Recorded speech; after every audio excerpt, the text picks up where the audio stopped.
Ladies and gentlemen, please welcome back to the stage our dear chair of the Oslo Pax, Christiana Figueres.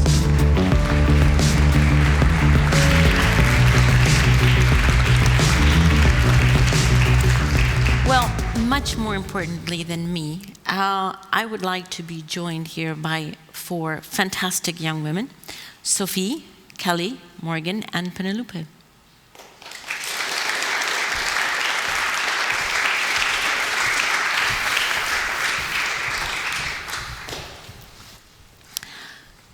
So we're going to try to bring this together by not repeating anything that has been said over the past 2 days. I hope that comes as a relief, maybe hopefully not as a disappointment to you. We will get to the summary, the official summary, but first we wanted to have two conversations. One short and one a little bit longer. Do we still have the 30 minutes that were allotted to us? Is that right? Wow, okay, very cool. So the short conversation that we wanted to have first is to react to the very obvious fact that there are 5 women sitting up here. That's not a usual vision.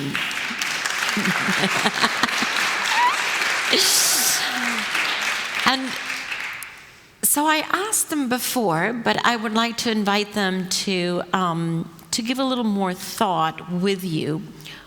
Why is it that certainly, I wouldn't say in my age group, but my sense from watching from the outside is that in your age group, climate leadership is not exclusively, but predominantly female?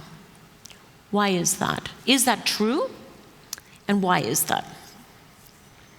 Yeah. Who wants to jump in? Who has a theory? Yeah. I think at least in Norway, I guess we would say that is true, and this isn't just to celebrate, but that we need to really be aware if this movement is inclusive for all, and if we are actually making a movement that everyone can feel a part in. And there is a lot of guys really engaged in climate in Norway, but for young people, there are tend to be girls engaged in politics and in organizations, and I see nodding. Yeah, so many of you agree. So what I would challenge you on is that maybe we need to think about our movement and if we are making the space inclusive enough. And maybe we're finished like blaming old guys for being the problem, just because it was old guys mainly in charge when we made these problems. We might have some guys and some old guys actually making solutions now. So that's at least one of my thoughts.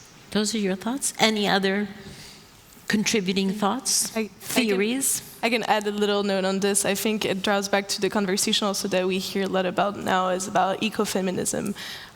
Why is that women are so engaged in the fight against climate change? And I think something personal linked to Mother Earth, or like these topics also are on the table. So this also goes back to this notion of spirituality. But I think you're right, Sophie. It's interesting to see that maybe it's an opportunity for all of us to make it inclusive, actually, and it's not normal also that there's only women, so it's an opportunity as well to make one historical movement inclusive.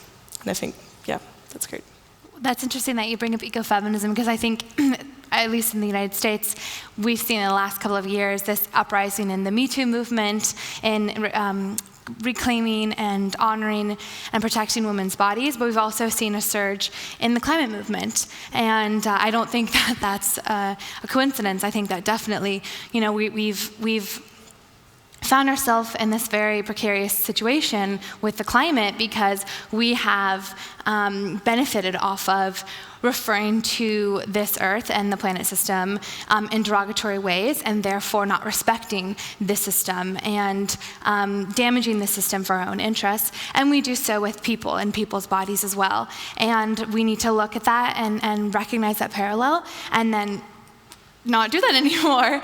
And I think also that this is definitely the case in at least in my life, and the connections that I see in terms of women in positions of leadership with the climate movement. And I think that that's because the climate movement is not just, well, I mean, it became, I think, at the beginning an extension of the environmental movement, but it is so much more than that.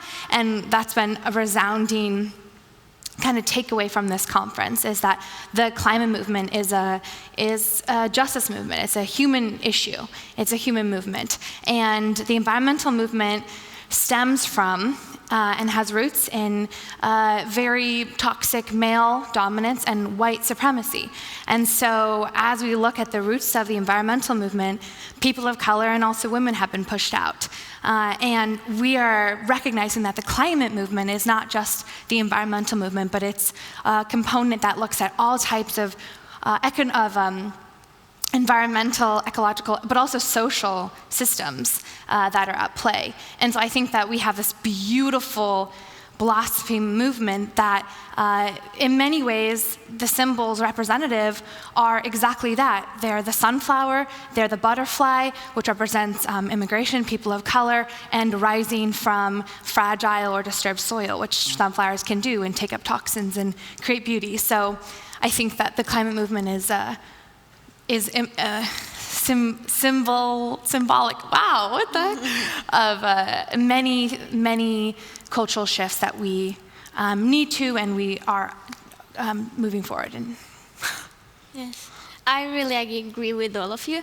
And I also think we have to look beyond gender and work together, even though we do not agree with each other every time, and even we do not have the same experiences, we have to work together, because collaboration is crucial in this. We can't make this without collaboration. Yeah. May I just add something? I think just this point is so important, that we are all different, and that makes us have different perspectives and different solutions. So we need to be aware of what we are missing if we can't bring everyone on this movement.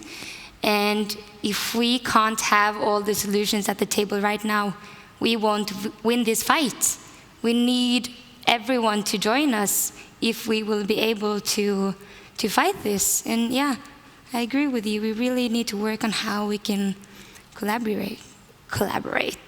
I'm sorry, yeah. So let me reflect something back to you. I hear you talking at two different levels.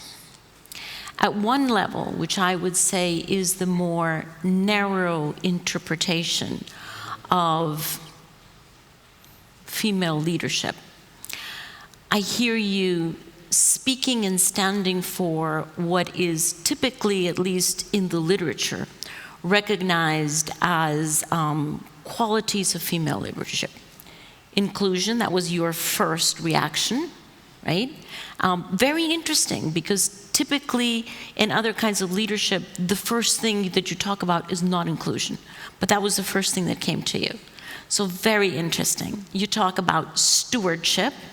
So typically, from a narrow interpretation of female leadership, I think a lot of the literature talks about women having an innate stewardship responsibility and feeling toward the planet and toward other generations.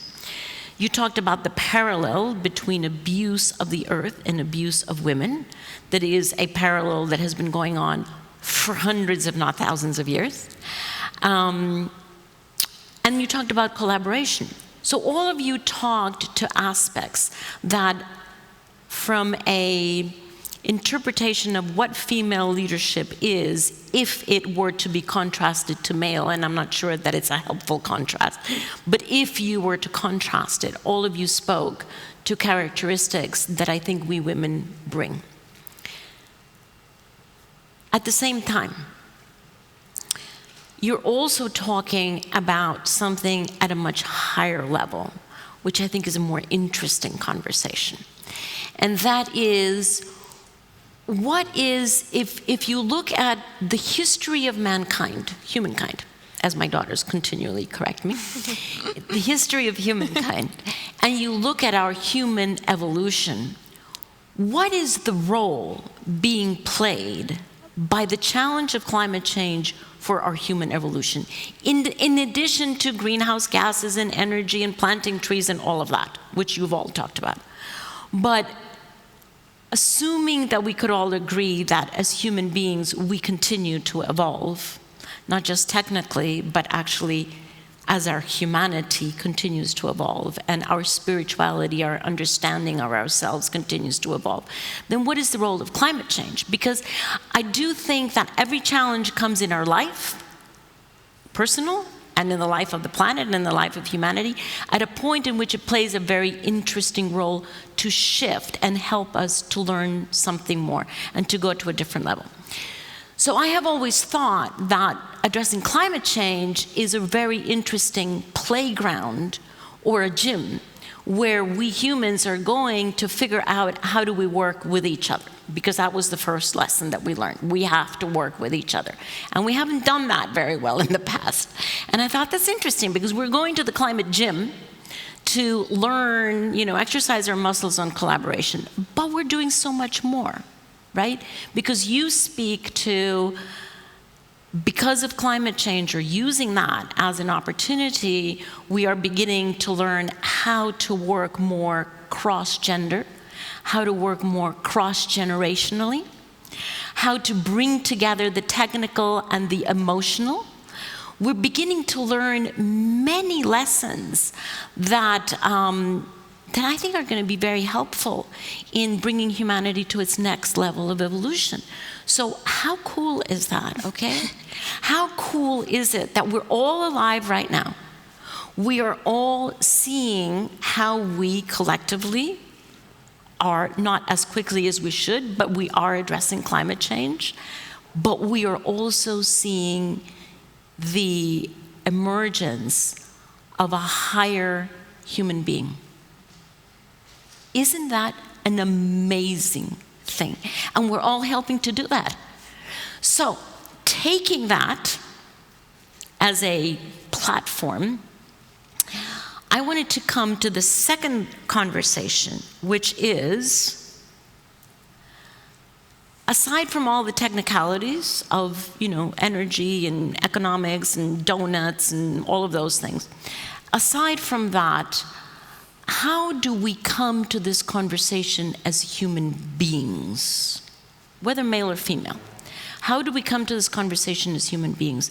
Because I do think that every transformational change is deeply personal. And if we're not there deeply personally with our emotions, with our feelings, with our internal struggles, then we're not there. Then we're only there with our head, and honestly, very little impact. So I wanted to ask you to share from your experience. Is this true? I'm actually only hypothesizing here.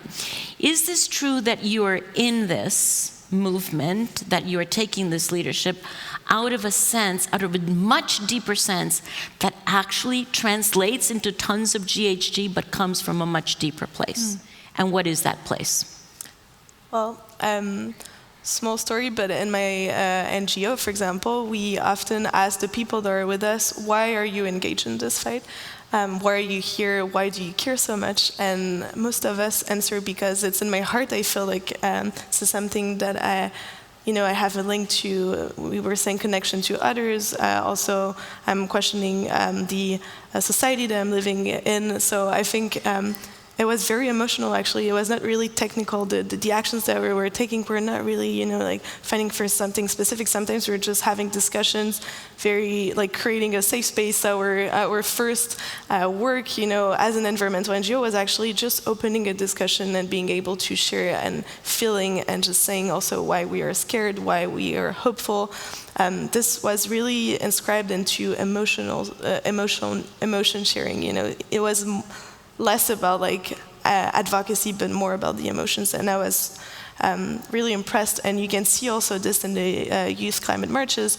This is so moving. Sometimes you see young people crying, but not crying of despair, but also of hope and happiness. But there is a lot of emotions and sensitivity that is really inscribed in the movement. So tell me, what is the overriding emotion for you?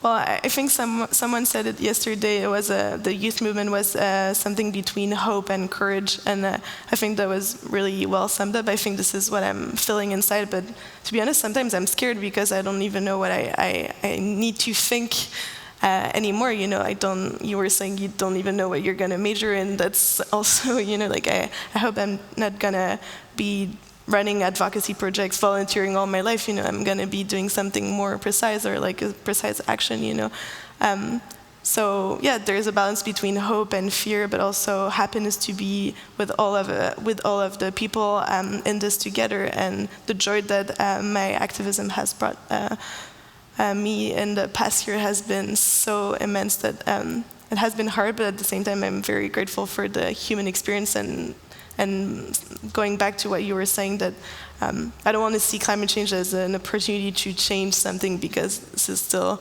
not a happy thing to deal with, but at the same time, this is actually an opportunity for us to rethink our connection to others, our perception of time, our perception of work, and I think that's important for all of us to question this daily. Whereas you're actively engaged in the climate the fight against climate change or in your own lives, I think this is really important, that climate change also triggers this more fundamental questions. Yeah. And for me, it's also about love. And I started working with this because I love life, and I understood that everything I love is in danger, and I want to fight for that. To me, it's about what kind of human I want to be. Mm. Yeah, Sorry, I think that's very good words of telling it, and I feel like I've been so disappointed of mankind for a long time, or humankind, yeah, because I grew up and I knew that we had an economic system that benefited me more than most of people on this earth. I knew that my life would also, in relation to the world, harm someone in a kind of way that I didn't fully understand when I was very small. And growing up knowing that I was actually, like, in relation to the world, harming something, I felt a bit of guilt. And then having this crisis come over us, where we had to make a choice of which side we were actually on. In the first, I was so afraid that we were like fighting, and every time I posted my articles online, there's like hatred, and there's like, you're stupid, you haven't understood anything, you are somewhere where you don't understand the world, and why are you giving us this terror of something out there? And then through this... How did that make you feel when you read that? Yeah, of course, it's so horrible. Like, I thought I was working for the right thing, and I thought I was really giving it everything just because I knew something was bad. And then people keep telling me, like, oh, you're so stupid, naive, all of these things. And then the school strikes came, and suddenly we were like 20,000 people gathered in Oslo, and me and Penelope was like marching side by side, and we saw all of these people really wanting to fight for the good cause, that we can actually change the world. And then I realized that, yeah, in this war we're actually fighting on the right side, and that's the greatest relief and also the hardest responsibility. Sophia, I appreciate that you say you're disappointed, because, well, to answer your question, just like, yes, this is all about your feelings, and this is all about emotion, because we need to remember what we're fighting for. We're fighting for humanity. So what is humanity? And let's get back to that. And so I think that when we talk about the climate crisis, it's very hard not to be outraged and just full of disgust and fear and anger. But if we can loop around and be able to remember that it's about love. Moving forward, it has to be about love. We can frame what our past has been and the actions we've created as a huge disappointment. But when you're disappointed in others or yourself, you can think of it as a learning opportunity. Well, darn, that was a mistake. I'm disappointed, but I'm not outraged. I'm not angry. I'm not going to blame. It's exhausting and it's negative. And so I'm going to be disappointed, take on that righteousness, and move forward into joy, and remember that all of this is for love, not for anger, not to be justified, for love. And that's where creation comes into play. And creating that future that we want to talk about. And I think that, honestly, all players, the perpetrators and the creators of the climate movement and climate change, we are all going to be connected to our emotions moving forward. Because, I'm taking on a legal approach is only one thing that I'm doing with my life, but in that process alone, I've had judges look me in the eye and say in the courtroom, at the end of the day, it's going to come down to the conversation I have with my granddaughter over dinner about her classmate who is suing their state, their city council, their government. And that is an influence because at the end of the day, it's about people's lives. And so we all need to be connected to, like as you all have said, to our emotions. And don't be afraid to harness those negative emotions, but then don't settle there. Don't settle there.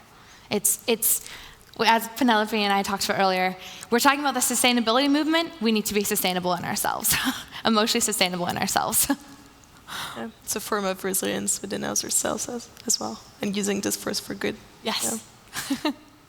May I Please. ask you, because, working with climate change and all of this, and at least for myself, I've gone to all of these climate discussions in the UN, and every time I come back, I'm like, yeah, we might be a tiny step in the right direction. So therefore, because you have worked with this for a long time, so what is 35 years? Yeah. So Longer than all how of are you you have been alive. What is your motivation for keep working with this and fighting this? And Now you're going to make me cry. My motivation is my daughters. And it's not about them personally. It's about the fact that they represent all of you. They represent, for me, the generations that are still to come, and that, as we know, have had absolutely no responsibility and will be paying the highest cost. And that, to me, is the greatest injustice. There is no greater injustice than that. And I began to understand climate change when my second daughter was 2 or 3 years old. And I thought, there is something fundamentally wrong about this, fundamentally wrong. There was very little science at the time. This was way back in the early 90s, so very little science. And I began to work my way into climate. But I did it as a mother. I didn't do it as a student. I don't know anything about natural science. I was an anthropologist, had nothing to do. Well, actually, it has a lot to do. I did it as a mother because I thought the job description of any mother, and by extension of any parent, is to give your children a better experience than the one that I have had. And I knew that I had control over being able to do that in my family environment, and I certainly did that. That was my responsibility. But I did not have control over what kind of a planet they would inherit. And I thought, you better do something about that. Because it's not just about them, right? It's not just two fantastic 30-year-old women. It's about 7 generations down the line. 7 generations down the line will still be feeling the impact of what we do, or in fact, even worse, of what we don't do. And so, you know, I always just get completely full of emotions when I think about young people or when I'm in the presence of young people, because that is my motivation. And yeah, it's just such a deep injustice. Anyway, so that's why I was so delighted when I saw your generation beginning to stand up for yourselves. And you know, it's interesting when you see the role. I've actually put the current climate strikes into the classification of civil disobedience as a movement in history. And when you look at the history of the United States with civil rights, of South Africa with apartheid, of India with its independence, of other countries as well, but those 3 come to mind right now, you notice that there's a very interesting pattern. The transformation was led by some people who were in power or who felt pretty strongly about it, but it wasn't until those who were most affected by that injustice took to the streets that you finally had sort of got over the hump and then had the successful transformation. And I think that's where we are in climate. Because for me, it's your generation, the one, and the futures, but the futures can't be here yet. But your generation are the most impacted by this injustice. And so the fact that you're taking to the streets, I'm hoping, is only the beginning of a huge global civil disobedience movement. Now, differently to the ones in the United States and Africa and India, this is a social injustice that goes way beyond individual borders, because in civil rights it was the United States, and apartheid it was South Africa. So there was civil disobedience against the national injustice and the unbearability of that national injustice. Now we're talking about a global injustice, and that's why we all have to help young movements in all countries. Because here we are in Europe, and you're very strong in Europe, and you're beginning to be very strong in the United States. It is not so in every country. And part of our responsibility is to help those young people to raise their voices in every country, because they are all being affected. What are you all doing about that? Well, so the NGO that I'm vice presiding, we have 4 different branches, and 3 of them are in Mali, Indonesia, and Nepal. So we're daily helping them gather and trying to share also, because we don't have all the answers. Like, we're doing it in our country, but that doesn't mean that we're doing it in the best way. So we're actually constantly learning about the way they're mobilizing and organizing. We have internal challenges as well to gather as young environmental NGOs as well, because we're saying we have difficulties collaborating sometimes, and it's actually true as well within the movement, and this is something to take into account. So we're learning a lot from them, and I think this is a beautiful opportunity to reinforce cross-border collaboration and diversity in action. And also, we're building the word of tomorrow together. It's our word as a whole, so exactly. If we're making it as European, that's not interesting. So yeah. Yes, I'm a part of the Children's Climate Board in Norway, and we collect thoughts and opinions from children all over Norway. And our job is to give that thoughts to the decision makers. And we see that children in Norway are really passionate about climate justice, and they really want to help other people, other places in the world. They feel a global affiliation and commitment, because they feel the same pain, the same fight as other young people. I'll just say real quick that in the United States, but all over the world, we're trying to establish a constitutional right to a stable climate system capable of sustaining human life. Just say that phrase 10 times over and make it happen. As a mantra. As a mantra, but no. I mean, if we can establish a human right to a stable climate system Not for just a generation, not for a country, but for all citizens and for future generations. The intergenerational justice aspect is embedded in the law, and that is binding, and that is 7 generations times whatever down the line. So where I'm working in YMCA and YWCA are world networks.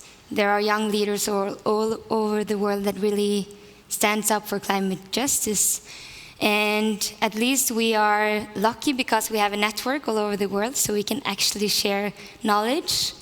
And for my sake, I am lucky to go to the UN discussions on climate. And then my role is to bring all of this information to young people that needs all of these rights to strive for justice. They need to know that it says in the Paris Agreement that we should have public participation to enhance the Paris Agreement. They need to know that young people are actually having rights in the agreement that we should use to get into the room, to get into the discussions about our future. And it actually says something about the obligations that the countries have signed. So I think we need to really work with our world networks. And this is a moment to give a plug actually to Oslo Pax, because Oslo Pax has actually pulled from many different countries young people who are following online. Is that correct? Who can give us the list of countries? Do you know?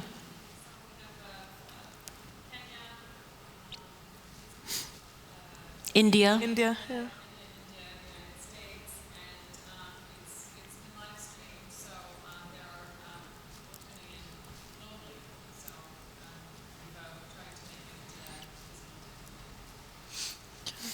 Well, thank you, ladies. Thank you very much.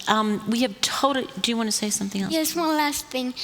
And I do not think we can keep ourselves safe in this crisis without making the same safety for everyone else. Yes. Exactly. We have totally run out of time, but I wanted to invite all of you, whoever would like to contribute one word that expresses your feelings after 2 days of head work. And all of you have put a lot of ideas on paper, and Sophie will be carrying this to New York, and we'll do that in a minute. But in addition to the head, there is the heart. And I'm sure that all of you have also brought your heart to the past 2 days. And so I just wanted to invite anybody who would like to contribute 1 or 2 words that just expresses the feeling that you have carried throughout these 2 days or that you're having right now. Just a quick harvest of feelings. Anyone? Courage. Proud. Hope. Inspiration. Sorry? Motivation. Solidarity. Yes.